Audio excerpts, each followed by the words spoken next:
Hey, good morning, good morning. It's been a few days since I came by to say hello. Happy Friday. It's Friday, y'all. The weekend's upon us. We need to be excited that we get to hang out in the weekend and all will be well. We get to hang out with our friends, our family, our church families. Shout out to Epic Fellowship Church, Rocky Mount, North Carolina. Anyway, we get the chance to do all these things. Notice I said we get to. It's not a guarantee that we're able to do it. We just get the opportunity to do these things. And I think it's absolutely wonderful. And that sometimes we just need to be grateful for everything that we get to do. And remember that God is faithful. He'll do everything that he told you he would do. I had a plethora of things that I was thinking about this morning, with the first one being I wasn't going to do this video. And I said, you know what? Let me get on here and do this video because I have no excuse because I have plenty of time this morning, okay? I wasn't going to come on here and say nothing about nothing. But then I ran across a video this morning. I ran across a video and it just spoke to something that I had been talking about, or actually thinking about, and a couple of friends and I had been talking about how we get to a certain age and we think that we're supposed to be in a certain place. We think we're behind the eight ball because we didn't get to start or didn't get to do or didn't yet something that we may have desired to do or something that we thought we should have done. Like we're in our 20s, we thought we were supposed to finish college. In our 30s, we thought we were supposed to be married, have a white picket fence and a house with 2.5 kids. When we were in our 40s, we thought, oh, I need to have a career lined out. I need to have getting ready to move through things. All of that. But do you realize that God's timing is perfect? And that God doesn't see time like we see time? He doesn't count time like we count time.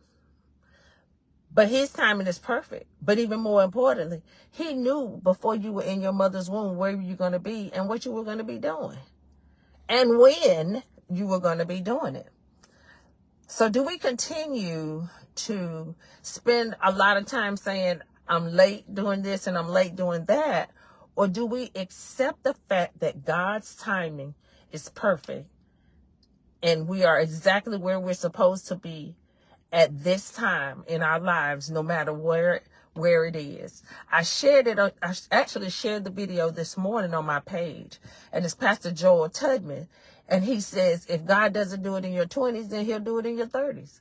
Good morning, Monique. Good morning, Monica. If he doesn't do it in your 30s, then he'll do it in your 40s. If he doesn't do it in your 40s, then he'll do it in your 50s. Why are we worrying about what we didn't get to do yet?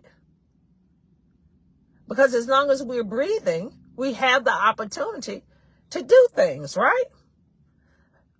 But his timing is what matters.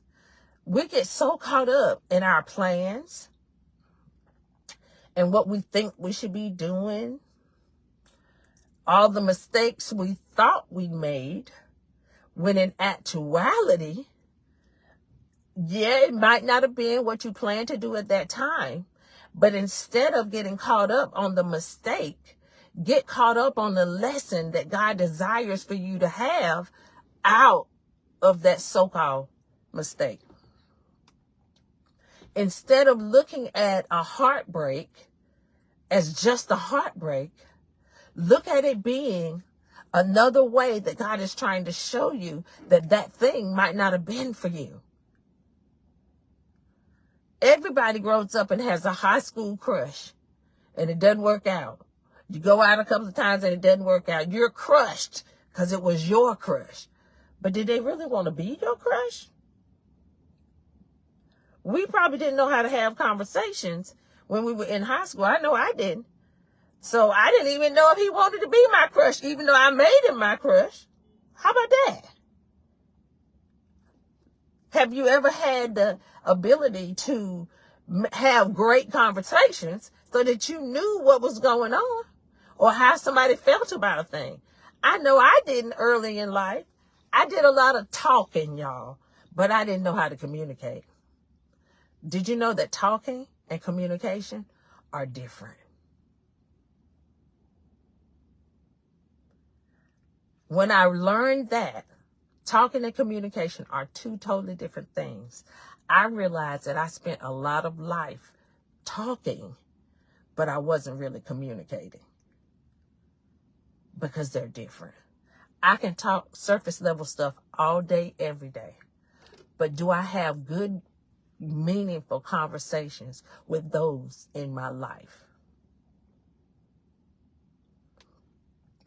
Do I tell them how I feel about them, a thing, a book, whatever? Do I give good information and receive good information? That's communication. Talking is just saying, girl, did you see that outfit she had on? That's just talking, because it really don't have nothing to do with you, because it's not your outfit. It's her outfit. Okay? That's just talking. That's not communicating, because you're not giving any meaningful information to anyone. It sounds all right, but it's not good communication. Have you ever just sat down and had a conversation with your brother, your sister, your cousin, your uncle? I can remember having some good conversations with my uncle.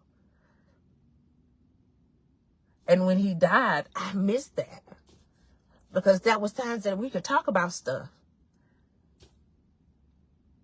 So it is imperative that we learn how to not just talk, but to have good communication, to have meaningful conversations with the people that are in our lives.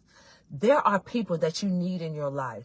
You need a good friend in your life that will not allow you to reside in your foolishness.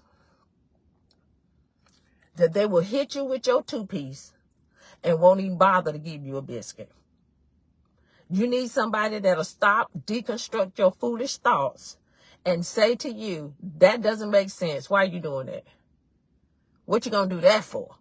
That doesn't make sense. You need a friend like that in your life, because there are times that we walk into foolishness knowing that we're walking into foolishness, and we have not told anybody so that they can challenge our errant thoughts.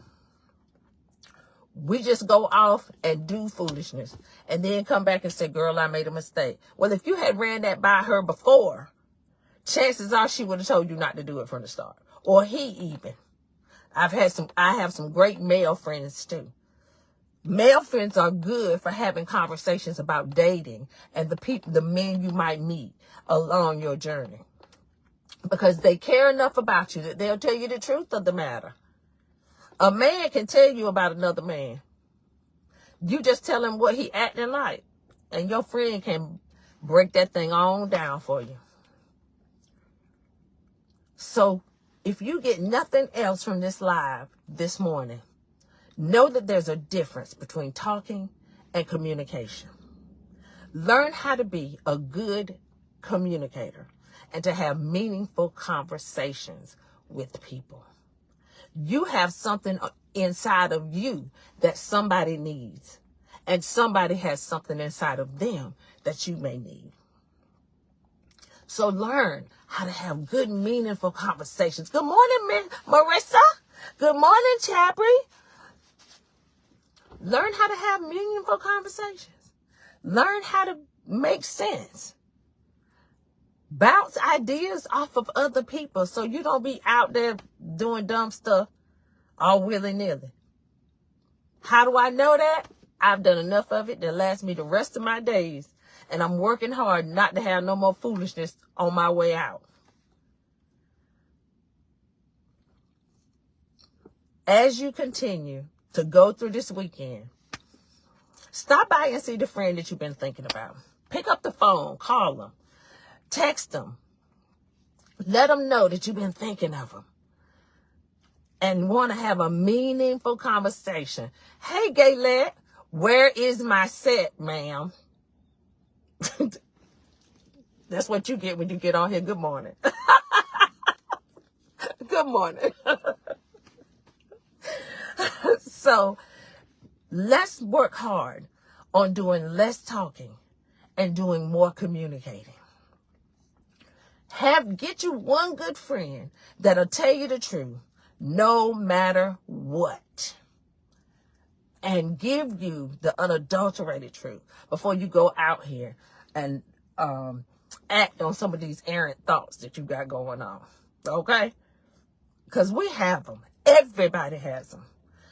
And when we're out to do something that we know is not good for us, we have a tendency not to tell now so until after we go out here and do it. Now I need you to help me get it fixed. Talk to them before you go. Let them challenge those errant thoughts. Does that line up with the word of God? Does that line up with your Christian walk? Is that what you need to be doing at this particular time? You need a person like that in your life. I got one that she's so brutal. Sometimes I'm like, dang, can I get my biscuit to go with that 2-piece you just gave me? You've got to have people that challenge you. If you're the smartest person in your circle, you're not in a circle, you're in a cage. Get you some people in your life. Hey, Rhonda, good morning. Get you some people that are smarter than you, that can help you go further on this journey called life. Because you do not want to be the smartest person in the room or in your circle. Challenge yourself. Step outside the box. Good morning, Brenda.